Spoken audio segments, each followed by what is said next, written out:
भूतिया बुढ़ा। ये कहानी आज से 50 साल पहले की है।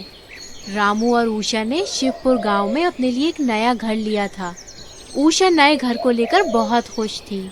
उस समय घरों में नल नहीं हुआ करते थे, इसलिए उषा कुएं में से घर के लिए पानी लेने जाती थी। उस कुएं पर गांव की दूसरी औरतें भी पानी भर रही थी। तुमको तो इस गांव में पहले कभी नहीं देखा। नई आई हो क्या इस गांव में? हाँ, हम आज ही इस गांव में आए हैं। हमने गांव का वह जो सबसे बड़ा घर है ना, वो खरीदा है। अरे तुम्हारी मती मारी गई थी क्या जो उस घर को तुम लोगों ने खरीद लिया? वो घर तो भूतिया है। राम राम राम राम। अब तो तुम्हारी भगवान ही रक्षा करेगा। कुछ भी मत बोलिए। अरे आजकल तो भलाई का जमाना ही नहीं है। हम इसकी भलाई के लिए इसे सचेत कर रहे हैं तो ये हमें ही झूठा कह रही है। जाओ, हमें क्या है। जब भूत तुम दोनों पति पत्नी को कच्चा चबा जाएगा ना, तब समझ आएगा। गांव की औरतों की बातें सुनकर उषा की हालत ऐसी हो गई थी जैसे काटो तो खून नहीं। भूत की बात सुनकर उषा बहुत ज्यादा ही डर गई थी। फिर उषा पानी लेकर घर पहुंचती है। मुझे इस घर में नहीं रहना है, चलो यहाँ से। अरे पागल हो गई हो क्या? कुछ भी बोल रही हो। क्यों नहीं रहना है? आज गांव की औरतें बता रही थी कि इस घर में किसी का भूत रहता है। ना रे बाबा ना, मुझे भूत के साथ रहने का कोई शौक नहीं है। तुम भी कहाँ गांव वालों की बातों में आ गई। सब जलते हैं हमसे क्योंकि गांव का सबसे बड़ा घर हमारे पास जो है। ये भूत भूत की बात अपने मन से निकाल दो। उषा भी सोचती है कि शायद रामू का कहना सही है। दूसरे दिन रामू काम से बाहर जाता है और उषा घर का सामान जमाने लगती है। तभी उषा को ऐसा लगता है जैसे उषा के पीछे कोई खड़ा है। उषा घबराकर पलट कर देखती है, लेकिन उसे कोई दिखाई नहीं देता। मुझे ऐसा लगा जैसे कोई मेरे पीछे खड़ा है। ये मेरा वहम था या सच में कोई मेरे पीछे था? कहीं गांव वाले सच तो नहीं कह रहे थे? लेकिन उषा अपने डर पर काबू करती है और फिर से अपने कामों में लग जाती है। थोड़ी देर में उसको कमरे में किसी के चलने की आवाज सुनाई देती है। रामू को मैंने पहले ही कहा था कि इस घर में भूत है, लेकिन ये रामू तो मेरी कभी नहीं सुनता। अपनी जान बचानी है तो भाग ले उषा यहाँ से। ऐसा कहकर उषा घर से बाहर जाने के लिए निकलती है। तभी उसे दरवाजे पर रामू मिलता है। अरे ओ मेरी उषा, कहाँ भाग रही हो घर के बाहर? रामू, इस घर में सच में भूत है। जब मैं काम कर रही थी तो मुझे ऐसा लगा जैसे मेरे कोई पीछे खड़ा है और कुछ देर बाद मुझे घर में किसी के चलने की आवाज सुनाई दी। अभी चलो यहाँ से, मुझे इस घर में नहीं रहना। अरे दिमाग ठिकाने में है या नहीं? पूरी जमा पूंजी करके इस घर को खरीदा है। इस घर में कोई भूत प्रेत नहीं है। अरे ये सब तुम्हारा वहम है। रामू और उषा की बात सुनकर गांव का आदमी दीनू वहाँ आ जाता है। अरे भाई, तुम्हारी बीवी बिल्कुल सच बोल रही है। इस घर में एक बुढ़े की आत्मा रहती है। अरे हम गांव वालों ने कई बार उसे घर में देखा है। अगर अपनी जान प्यारी है तो यहाँ से भाग जाओ। अरे तुम्हें किसने बुलाया है भाई? क्यों बेवजह आग में घी डाल रहे हो हैं? हमें तुम्हारे ज्ञान की कोई जरूरत नहीं है। चलो जाओ यहाँ से। फिर रामू अंदर जाता है और घर के कोने कोने को देखता है, लेकिन उसे वहाँ कोई नहीं दिखाई देता। वो कोई इंसान नहीं है जो तुम्हें दिखाई दे। भूत है, भूत। अरे भूत भूत नहीं है, सब तुम्हारे दिमाग का वहम है। फिर 2-3 दिन सब कुछ सामान्य रहता है। जब एक दिन रामू दूसरे कमरे में टीवी देख रहा था और उषा किचन में काम कर रही थी, तभी अचानक ही किचन के बर्तन गिरने लगते हैं। हे भगवान, ये क्या हो रहा है? अरे सुनो जी, आओ इधर आओ, देखो तो क्या हो रहा है। अरे क्या हुआ? काहे गला फाड़ रही हो? आंखें हैं ये बटन, दिख नहीं रहा है। सारे बर्तन गिर गए हैं। हमको तो लगता है गांव वाले सच ही बोल रहे थे। इस घर में जरूर कोई भूत प्रेत है। अरे भूत प्रेत घर में नहीं, तुम्हारे दिमाग में है। गांव वालों ने पता नहीं तुम्हारे दिमाग में क्या भर दिया है। बर्तन ही तो गिरे हैं, कोई पहाड़ तो नहीं टूट गया। ऐसा कहकर रामू वहाँ से जाने लगता है। तभी किचन के सारे बर्तन हवा में इधर उधर उड़ने लगते हैं। ये देखकर रामू की हालत खराब हो जाती है। रामू डरकर कांपने लगता है। अरे उषा, हमको बचाओ। इस घर में तो सच में कोई भूत है। अब क्या करें? अब समझ में आया, भूत है। हम तो पहले ही कह रहे थे इस घर में जब से आए तब से कुछ न कुछ अजीब सा हो रहा है। तभी एक आवाज चारों तरफ गूंजने लगती है। ये मेरा घर है, चले जाओ यहाँ से, चले जाओ। तभी एक बुढ़े आदमी की आत्मा वहाँ पर आ जाती है और उषा की तरफ बढ़ने लगती है। फिर उषा के शरीर के अंदर प्रवेश कर लेती है। वह आत्मा जैसे ही उषा के शरीर के अंदर प्रवेश करती है, उषा की आंखें पूरी तरह से लाल हो जाती हैं और नाखून लंबे लंबे, बाल तो उसके पैरों को छूने लगते हैं। उषा बहुत ही भयानक दिखने लगती है। कौन हो तुम?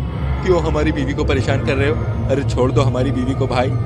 ये घर मेरा है, तुमने यहाँ रहने की गलती की है, तुम्हें तो मरना ही होगा। ये घर तो कालू राम का है, इसे तो हमने खरीदा है, हमें नहीं पता था कि ये घर आपका है। हमें माफ कर दो, हमें जाने दो। अगर तू अपनी बीवी को बचाना चाहता है तो तुझे कालू राम को सजा दिलानी होगी, क्योंकि ये घर मेरा है। तो ये घर आपका है, तो कालू राम ये क्यों कह रहा है कि ये घर उसका है? बुढ़े आदमी की आत्मा रामू को सच्चाई बताती है। एक बार मैं तीर्थ पर जा रहा था, इसलिए मैंने अपने सारे जेवरात कालू राम को संभालने को दिए थे, क्योंकि मुझे उस पर सबसे ज्यादा विश्वास था। लेकिन लालच में आकर उसने मेरे साथ विश्वासघात किया। जब मैंने वापस आकर उससे अपना धन मांगा तो उसने मुझे वापस देने से मना कर दिया। फिर मुझे मारकर मेरे शरीर को पीछे वाले कमरे की दीवार में चुनवा दिया और मेरा घर हथिया लिया। जब तुम मेरे कातिल को सजा दिलाओगे तभी मैं तुम्हारी बीवी को छोड़ूंगा। मैं तुमसे वादा करता हूँ कि मैं कालू राम को सजा दिलवाऊंगा और तुम्हारी आत्मा को भी इस घर से मुक्त करवा दूंगा। लेकिन मैं तुम्हारे हाथ जोड़ता हूँ, मेरी बीवी को छोड़ दो, उसे कुछ मत करो। फिर वो भूतिया बुड्ढा उषा को छोड़ देता है। दूसरे दिन रामू अपने वादे को पूरा करने के लिए कालू राम को हवेली के बाकी के बचे हुए पैसे देने का लालच देकर अपने घर बुलाता है। इसी के साथ ही रामू पुलिस को भी इस घटना की जानकारी दे देता है। अरे रामू भाई, मैं पैसे का इतना भी लालची नहीं हूँ कि कुछ दिन पैसे का इंतजार नहीं कर पाता। आराम से पैसे का इंतजाम कर लेते। तुम्हें पैसे का लालच है या नहीं, ये तो अभी पता चल जाएगा। कोई इतना लालची कैसे हो सकता है कि लालच के लिए किसी की भी जान ले ले? क्या किसी की जान तुम्हारे लालच से बड़ी नहीं है? अरे अरे अरे, ये क्या कह रहे हो भाई? पगला गए हो क्या? हम इतने लालची इंसान नहीं है कि पैसे के लिए किसी की जान ले लें। दरोगा साहब, यही है आपका मुजरिम, इसे पकड़ लीजिए। अबे सब पता चल गया है कि तुमने इस घर के मालिक को मारकर इस घर को हत्या लिया है। अब सच सच बता दो कि तुमने उसकी लाश को कहाँ दफनाया है। अब तो कालूराम के पास सच बोलने के अलावा कोई रास्ता ही नहीं था। फिर कालूराम दरोगा को वो दीवार दिखाता है जहाँ उसने उस बुढ़े आदमी की लाश को दफनाया था। हमें माफ कर दीजिए दरोगा साहब, हमसे गलती हो गई। हमने तो लालच में आकर ये सब कर दिया। फिर दरोगा के कहने पर रामू उस दीवार को तोड़ता है। दीवार के टूटने पर उस व्यक्ति का कंकाल वहाँ पर मिलता है, जिससे कालूराम का जुर्म साबित हो जाता है। तभी उस बुढ़े आदमी की आत्मा भी वहाँ पर आ जाती है। तुम मेरे साथ इतना बड़ा विश्वासघात करोगे, ये मैंने कभी भी नहीं सोचा था। तुम्हारे जैसे लोगों के कारण ही लोगों का इंसानियत और विश्वास पर से भरोसा उठ जाता है। मैं चाहता तो तुम्हें मार भी सकता था, लेकिन मैं ये चाहता था कि तुम्हारा जुर्म दुनिया के सामने आए। हम सभी को ये बात हमेशा याद रखनी चाहिए कि अपनी किस्मत से ज्यादा और अपनी किस्मत से कम हमें कभी नहीं मिल सकता। दूसरों की संपत्ति और धन पर लालच करने वाले लोगों का अंत यही होता है। कालूराम को सजा मिलने से उस बुढ़े की आत्मा को शांति मिल जाती है। दोस्तों, हम सभी को ये बात हमेशा याद रखनी है कि लालच का परिणाम बहुत बुरा होता है। दूसरों की संपत्ति पर लालच करने वाले लोग जीवन में कभी भी सुखी नहीं रहते। इसलिए लालच से दूर रहिए और ईमानदारी की रोटी खाइए। शिवपुर नामक एक गांव में पहली बार बिजली आती है। बिजली आने से सारा गांव रोशनी से भर जाता है और सारे गांव वाले भी खुशी से झूम उठते हैं। लेकिन एक रात गांव में बहुत तेज बारिश होती है, जिसकी वजह से रास्ते के एक बड़े गड्ढे में पानी भर जाता है और तूफान की वजह से बिजली की एक तार टूटकर उस पानी से भरे गड्ढे में गिर जाती है, जिससे उस पानी में बिजली का करंट आने लगता है। गांव वाले इस बात की शिकायत लेकर बिजली विभाग वालों के पास जाते हैं और बिजली विभाग के कर्मचारी को सारी बात बताते हैं। बिजली विभाग का कर्मचारी बिरजू कहता है कि अरे देखिए भाई, आप लोगन को घबराने की कोनो जरूरत नहीं है। हम वो बिजली का तार गड्ढे से निकाल के वापस लगा देंगे, लेकिन उसके लिए आप लोगन को हमारे पास 25,000 रुपए जमा करवाना पड़ेगा, तभी हम अपना काम शुरू करेंगे। तभी रामू कहता है, अरे बिरजू भाई साहब, आप ये कैसी बातें करत हो? ये बिजली तो सरकार ने मुफ्त में लगाई है ना, और सरकार तो ये भी बोल रही है अगर बिजली में कोनो भी खराबी आ जाती है तो उसको ठीक करने की जिम्मेदारी बिजली विभाग की होगी। हमका तो बस बिजली का बिल भरने को कहा है और हम सब हर महीने बिल भर देते हैं, तो फिर आप हम सब लोगन से किस बात के पैसे मांगत हैं? अरे धुत बड़बक, तुमको पता नहीं है का बिजली का काम कितना खतरनाक होता है। अगर काम करते समय हमको कछु हो गया तो हमारे इलाज के पैसे का तुहार दादा भरेगा। देखो, अगर हमसे काम करवाना है ना तो तुमको पैसे देने ही पड़ेंगे, समझे कि नहीं? चलो अब भागो यहाँ से। बिरजू ऐसे ही गांव वालों को बेवकूफ बनाकर उनसे पैसे ले लेता है और बिजली का काम करने में देरी करता है। फिर एक रात गांव की एक लड़की रीमा उसी बड़े गड्ढे वाले रास्ते से गुजर रही होती है।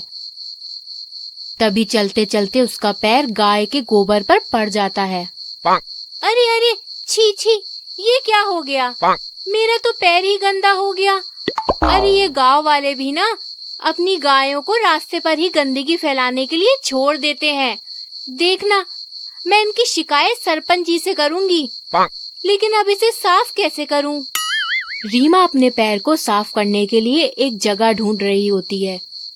तभी उसे पानी से भरा गड्ढा दिखाई देता है, लेकिन वो इस बात से अनजान होती है कि उस पानी में करंट है। वो जैसे ही पानी में अपना पैर डुबाती है, उसे बिजली का एक तेज झटका लगता है, जिससे उसकी मौत हो जाती है। और देखते ही देखते रीमा एक भयानक चुड़ैल बन जाती है। बिजली के झटके की वजह से चुड़ैल के सारे शरीर में करंट दौड़ने लगता है और वो अपनी मौत का बदला लेने के लिए गांव में भटकने लगती है। फिर एक रात लल्लू जल्दी में अपने घर जा रहा होता है। उसे ऐसे जाते हुए देख दीनू उससे पूछता है, अरे लल्लू भैया, अरे ऐसे जल्दबाजी में कहाँ जावत हो रे? कोनो इमरजेंसी आ गई है का? अरे दीनू भैया, इमरजेंसी ही समझ लो। अरे भाई, तुमको नहीं पता का? रामू भाई ने नया टीवी लगवाया है ना। अरे उस पर आज वो फनी लियोनी की फिल्म आने वाली है। अरे रामू भाई ने आज हमको खास इनवाइट किया है। हम तो चले भैया फिल्म देखने। अरे अरे लल्लू भैया, जरा ठहरो तो। अरे हमको भी फनी लियोनी की फिल्म देखनी है, हम भी अपने साथ ले चलो प्लीज। हाँ हाँ, क्यों नहीं, चलो हमारे साथ। फिर दोनों रामू के घर पहुंचते हैं। फिर तीनों मिलकर मजे से टीवी देखने लगते हैं। अरे वाह वाह वाह, रामू भाई देखो तो, ई फनी लियोनी तो ठुमक ठुमक कर नाच रही है। अरे बेबी डॉल में सोने दी, ओ बेबी डॉल में सोने दी। अरे लल्लू, जरा धीरे बात करो, तुम्हारी भाभी वो बगल वाले कमरे में सो रही है, अगर वो उठ गई ना तो बवाल मचा देगी। सभी लोग मजे से टीवी देख रहे होते हैं। तभी चुड़ैल वहाँ आती है और खिड़की से उन्हें देखने लगती है। इन गांव वालों की वजह से ही मेरी मौत हुई है, मैं इन्हें नहीं छोड़ूंगी। ये बोलकर चुड़ैल घर की बिजली में घुस जाती है। फिर अचानक कमरे में लगी लाइट झिलमिलाने लगती है और टीवी की स्क्रीन धुंधली हो जाती है। अरे धुत, ई का हो गया रे? ई ससुरी टीवी को भी अभी खराब होना था। अरे रामू भाई, जल्दी ई टीवी को ठीक करो, नहीं तो फनी लियोनी का सारा मजेदार सीन निकल जाएगा। अरे हाँ हाँ लल्लू भाई, अभी ठीक कर देवत है इनको। रामू टीवी को ठीक कर रहा होता है। तभी कमरे में भयानक आवाजें आने लगती हैं, जिसे सुनकर सभी लोग घबरा जाते हैं। हाय मोरी अम्मा, अरे लालू भाई, ये भयानक आवाज कहाँ से आवत है? अरे दीनू भाई, डरने की कोनो जरूरत नहीं है। अरे बगल वाले कमरे में वो भाभी जी सो रही है ना, जरूर ये उनके खर्राटों की आवाज होगी। क्यों रामू भाई? अरे हट ससुर का नाती, ये क्या बोल रहा है? अपनी भाभी के बारे में ऐसी बात करते हुए तुमको जरा भी शर्म नहीं आती का? अरे सारी रामू भाई, हम तो मजाक कर रहे थे। लेकिन रामू भाई, काश ही फनी लियोनी टीवी से निकलकर हमारे पास आ जाती तो कितना मजा आता। तभी चुड़ैल एक सुंदर लड़की के रूप में वहाँ आती है। उसे देख सभी लोग आश्चर्य में पड़ जाते हैं। अजी, कौन है आप? और अचानक यहाँ कहाँ से आ गई? अरे लल्लू जी, आपने ही तो मुझे बुलाया था ना, तो लो मैं आ गई। मैं ही हूँ फनी लियोनी, जरा मेरे पास तो आओ मेरे राजा जी। अरे वाह वाह वाह, क्या बात है रे। हाँ, हम तुम्हारे पास अभी आते हैं हमारी रानी। लल्लू जैसे ही चुड़ैल के पास जाता है उसे जोर का झटका लगता है और वो दूर जाकर गिरता है। तभी चुड़ैल अपने असली रूप में आ जाती है। सभी लोग चुड़ैल को देखकर डर के मारे कांपने लगते हैं। क्यों रे लल्लू, लगा ना झटका? अब मैं तुम सब लोगों को भी ऐसे ही बिजली का झटका देकर मारूंगी। अरे रे चुड़ैल, लेकिन तुम हम सबको काहे मारना चाहती हो? हमने तुम्हारा का बिगाड़ा है? तुम सब मेरी मौत के जिम्मेदार हो।